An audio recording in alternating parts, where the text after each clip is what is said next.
Welcome back to Virtual School Assembly. Today our guest is Christine Ravesi-Weinstein. Christine is an educational leader, mental health advocate, co-founder of the nonprofit organization Running from Anxiety, speaker and author of the new book Anxious from Times 10 Publications. She was diagnosed with anxiety at the age of 23. On her YouTube channel, The Runner's High, she shares thoughts and strategies to support students with anxiety after running and working out. She's spoken at national conferences across the country.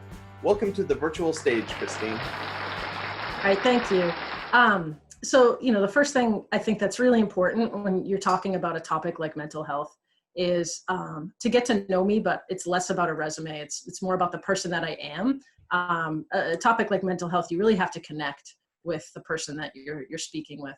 So just to give you even more background about who I am in my experience with mental health, I wasn't diagnosed with anxiety and depression until I was about 23, but I had it obviously my entire life. And looking back on my experience in school, I can see all the signs that I had anxiety and depression, but I had no outlets and I didn't know what I was dealing with. I just felt sort of very isolated and very different. I wasn't making very positive social connections with my peers. I was really obsessed with perfection. I always wanted to get hundreds on everything. I was a student athlete, and so on the athletic fields or the athletic courts, I was really driven, but I became my own worst enemy because in a basketball game, if I missed a free throw, I was so down on myself that was kind of the end of my ability to stay positive on the court.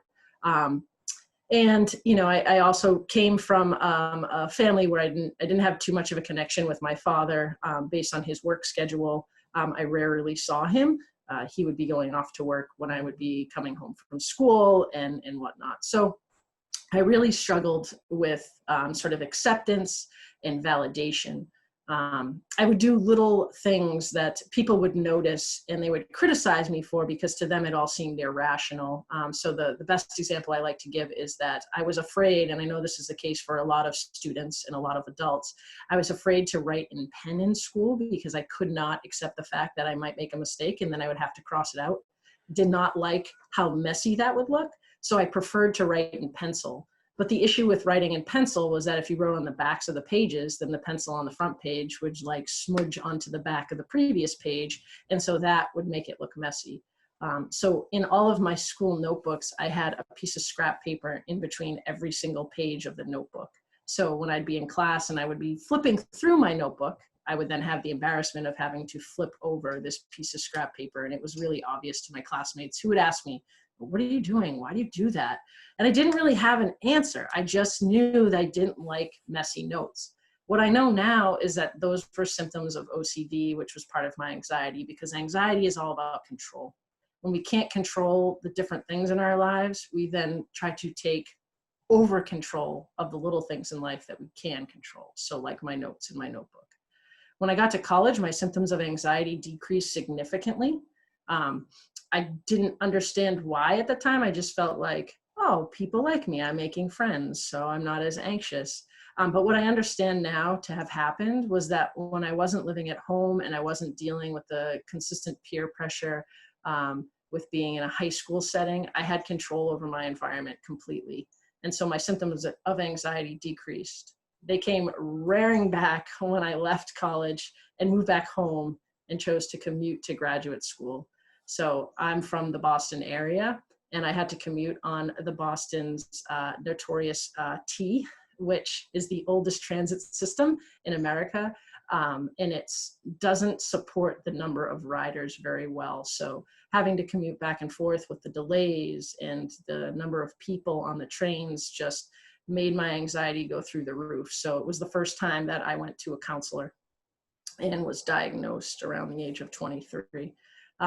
From that point forward, it was switching counselors, on and off medications, got to a place where I felt pretty good, ended up getting married, took myself off the medication, and life was all right. I was managing, and then I had my first child, and I suffered from significant postpartum depression to the point where, fortunately, I was able to speak up for myself, get counseling, get on a new medication, and then I discovered working out and running And it became a combination of the right support, the right medication, and exercise and outlets that got me to a place where I had mental wellness.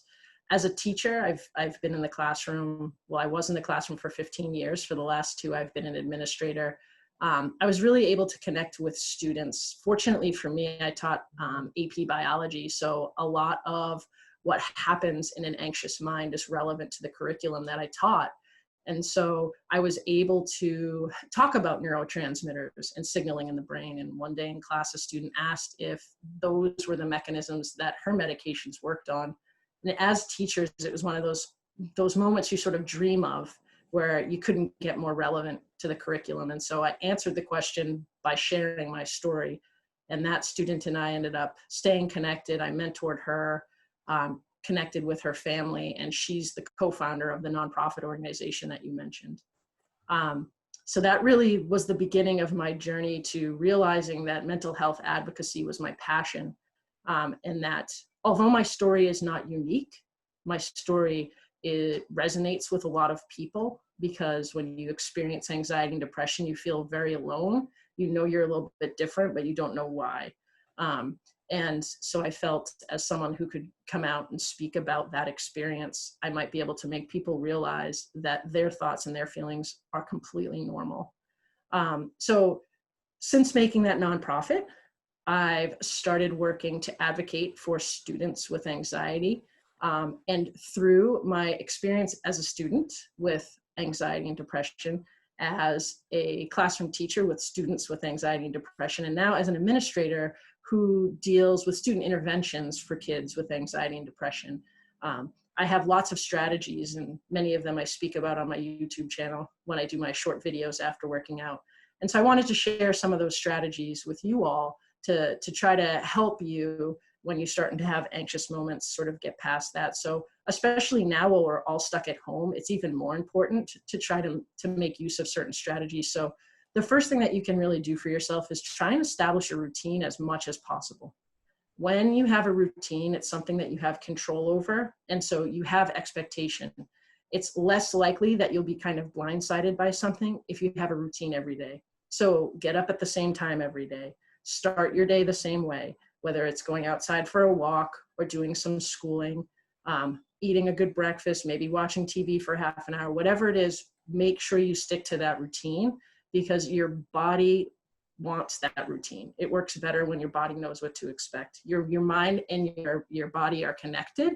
So if you can get your body in a rhythm, your mind will follow suit. Another thing I suggest is ask questions about how you're feeling. If you're struggling and you're not sure why, don't make any assumptions about what it could be or what it might be. Ask a question and reach out to someone who you trust and just say, hey, I'm feeling this way. Like, what do you think about that? My co-founder and I have this game we play called Rational versus Irrational. And when one of us is starting to kind of spiral a little bit, we'll reach out to the other one, even if it's via text, and say, hey, I need to know if this is rational or irrational. And so we'll explain the circumstance, and the other person will be like a checks and balances for us. It's really important to try and establish that for yourself with a trusted adult in your life. No one is going to criticize you for asking the question. We want to help, so it's really important that you reach out. The other thing I suggest is try and be as creative as possible. For me, creative outlets are huge. They occupy my anxious mind so that I don't start to overthink. And it also allows it to be an outlet for me. So I'm really big into adult coloring books. When I start to get anxious and I need to escape, I'll just take it out. It's methodical. I like to see the progress that I can make as I work on one picture. I also like to make silly videos sometimes too, because that's a creative outlet. Anything like that. If you're into music, you can get lost in that. But it's really, really important for students with anxiety to try and find something where they can tap into that creative aspect of their mind. It's really going to take away all that stress and anxiety that you're feeling. Another thing to do is don't be afraid to press reset. And what I mean by that is, for me, this happens the most at night. So if I'm trying to fall asleep at night and it's dark and it's quiet, that's when my anxious mind really starts to take over. And I can't get out of that sort of spiral. So I'll start to get frustrated. We've all experienced a sleepless night. You start looking at the clock, you count down how many hours you're going to get of sleep. Then you realize, okay, I could work on 5, then it becomes 4. Now you're starting to get more anxious. So what I encourage people to do is don't be afraid to push reset. Get up out of bed, go out into the kitchen, get a glass of water, go to the bathroom, do something simple. Go sit on the couch for 10 minutes, completely reset, and then get back into bed and try and fall asleep again. It'll cause your anxious mind to have to stop for a few minutes, and then you'll have the opportunity to try to regain control. If you are working on math homework and you're starting to get anxious about it and you don't know what you're doing and you're getting confused and overwhelmed, press reset, put it away, get up for 15 minutes and do something else, and then go back to it once you've settled your anxious mind. It's not a sign of weakness. It's actually a sign of a lot of strength because you know what your body needs. And then the last advice that I think is really important, especially now, is to set small attainable goals for yourself. When you look at the big picture, you can get very overwhelmed. You see a goal in mind that's far down the road, but you see all these steps in between and you're like, I'm never going to get there. Well, set a small attainable goal for yourself instead. If you sit down in the morning and you see how much remote learning you need to do, and you think to yourself, wow, this is going to take 5 hours, I'm never going to get it done. Think about what you can do in the next 15 to 20 minutes.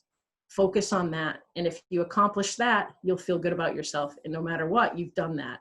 Once you've accomplished that small attainable goal, think about what you can do in the next 15 or 20 minutes. As a runner, this is a strategy I use all the time. So when I'm in the middle of a run and I'm really starting to struggle, I'll look ahead and say, okay, I can make it to that driveway. And I just focus on that chunk of the run. And when I make it to that driveway, I then reassess how I'm feeling, kind of like pressing reset. And I decide if I can make it to the next driveway or the next telephone pole. And when you set small attainable goals and you accomplish those small attainable goals, then you can look back and be like, wow, like a mile ago, I didn't think I could go another step. And now because I set these small attainable goals I accomplished, I went in a whole nother mile. So those are some really important strategies that I think are really relevant to kids now, and I think could make a huge difference in trying to kind of curb those anxious feelings and the anxieties that you might be experiencing. Yeah.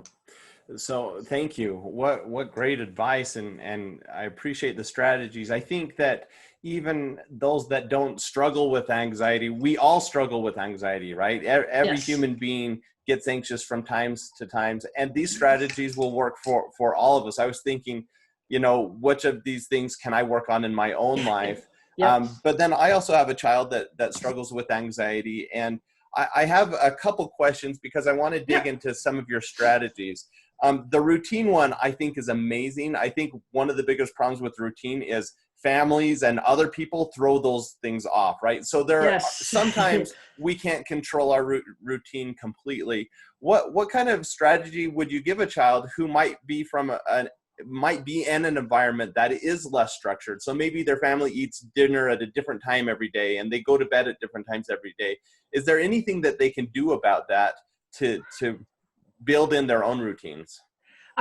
Well, I think that the first thing they need to do is focus on what it is that they can control. So if they are of an age where they can't cook their own dinner, they can't cook their own meal, then that's not something they have control over, right? If dinner is served at 6 or at 7, they can't control that. What they can control is when they choose to go to bed every night. So that's something that they should focus on. And they can also choose what time they get up every morning.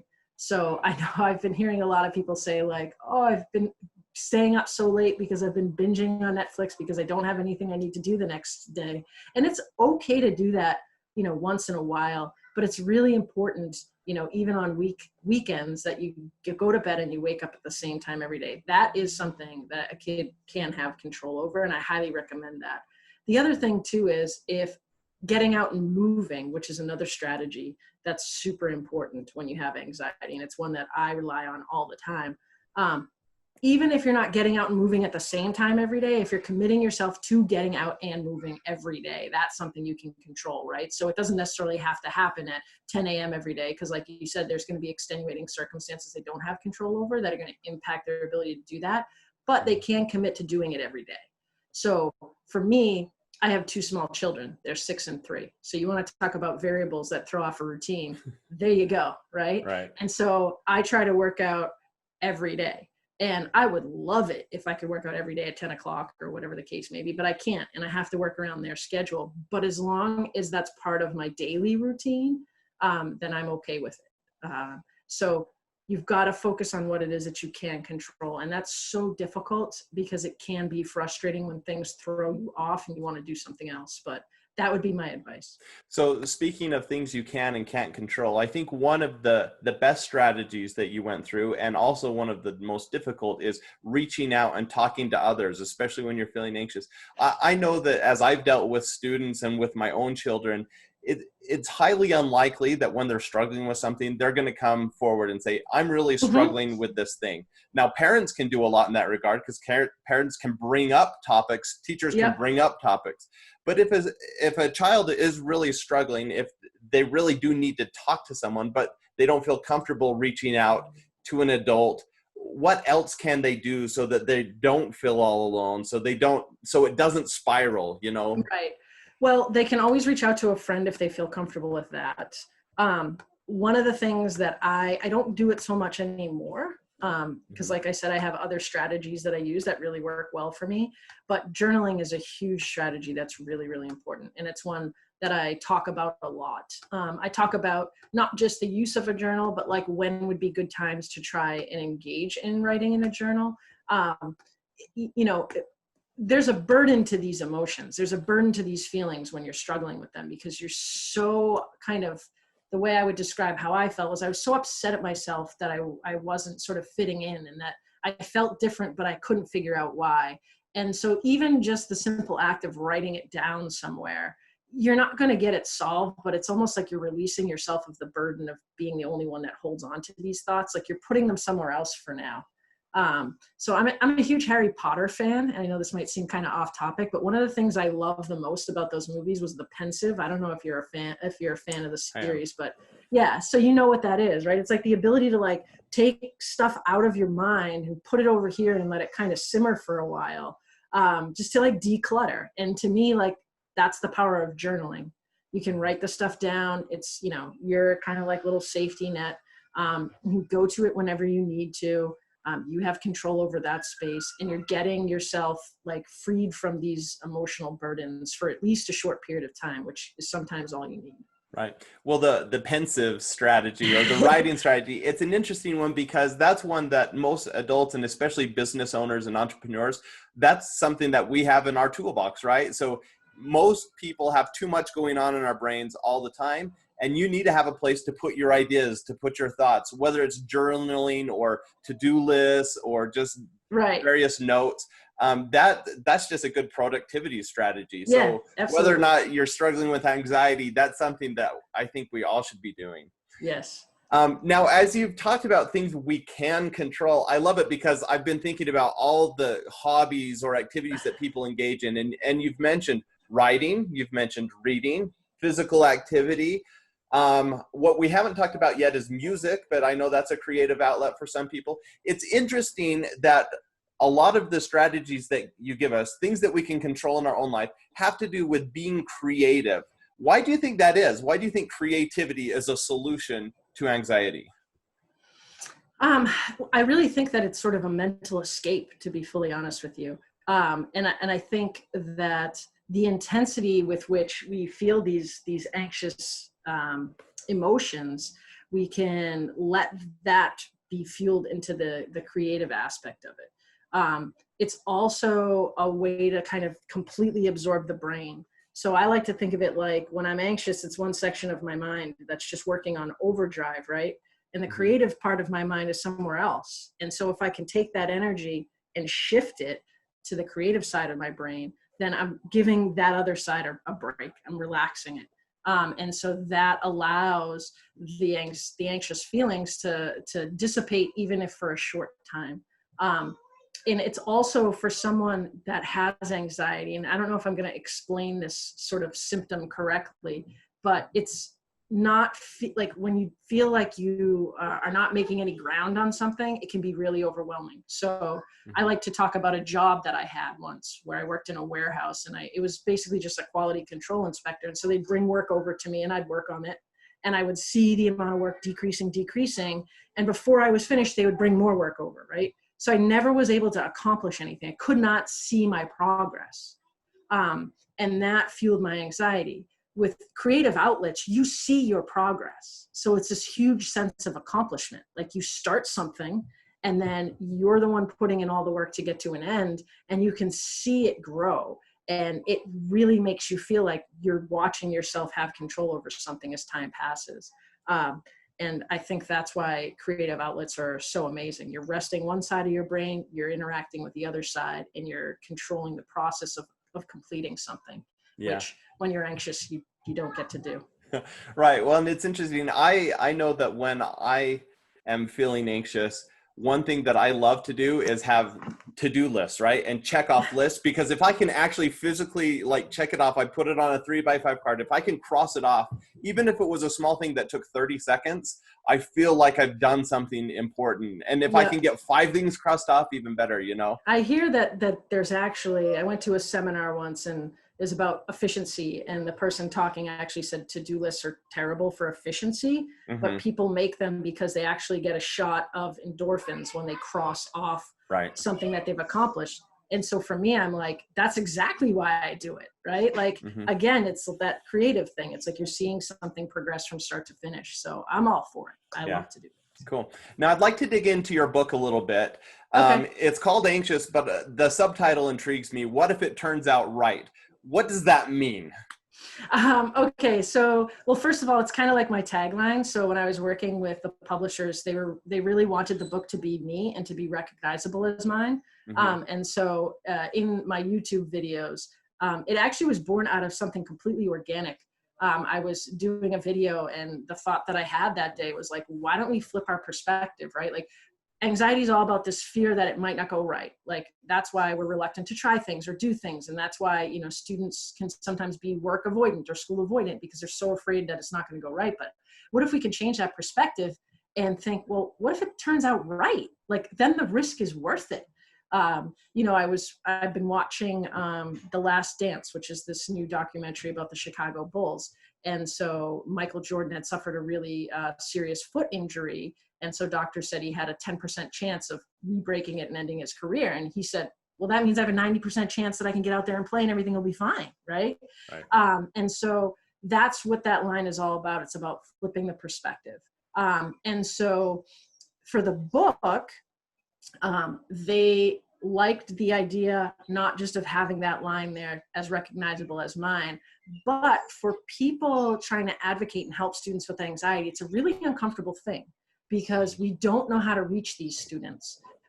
It's not something that we're feeling and we're experiencing. And so as supporters, it's like we're desperate to make them feel better. We're desperate to try to help them, but we're afraid we don't know how. And so the line works perfect for the book. Like, this is how you do it. And let's think, like, what if it turns out right? Like, what if we become advocates for these students with mental illness? Imagine like the mountains we could move as a result. So that's the meaning of it. Take that risk and try and be that advocate. Cool. Very cool.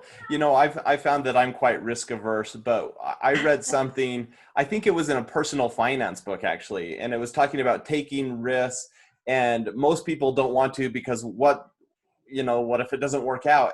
And the author suggested when you have a decision, like a big decision about taking a risk, think about what's the worst case scenario and kind of list it out. What's the most likely case scenario and what's the best case scenario? And what he said is if you find that your worst case scenario really isn't that bad, you can live with your worst case scenario, then the most likely case and the best case scenario, I mean, you know, it's what do you have to lose? And so I've started doing that process in my life, and I think, wow, I try so many more things now because the worst case scenario usually isn't that bad. Exactly. I had a colleague of mine that used to tell me, like, you know, when I'd be down on my luck and I was a more negative person, she'd say, Christine, did anybody die? Did anyone get arrested?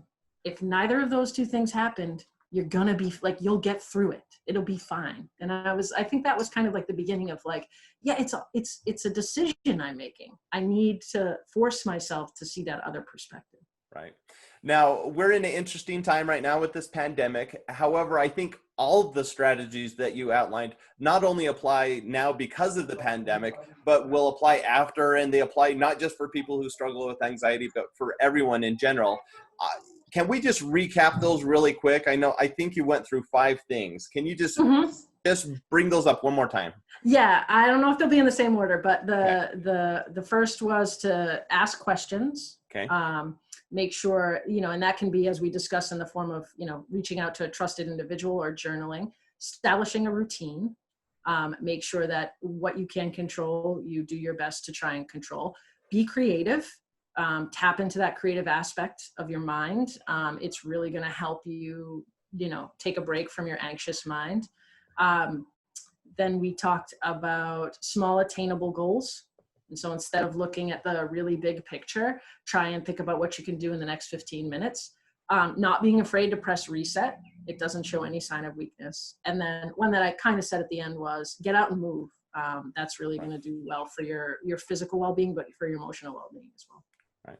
Well, that's great advice. Thank you so much for sharing it with us today. If people want to learn more about you and what you're doing, where should they go? So they go to a couple places. First of all, feel free to follow me on Twitter at Ravesi-Weinstein. Every time I make a video, I put it there first. They can also go on my website at www.ravesi-weinstein.com. And they can also check out my new book, Anxious, from Times 10 Publications. Okay. Perfect. I think we got a little bit of your kids in there, which makes for the best videos because we want to know that you're human. So thank you for bringing them on. They've managed to give me a solid half hour, so it's pretty impressive. Ravesi-Weinstein, Christine, thank you so much for being on the show today. Thank you so much for having me. Thank you so much for having me.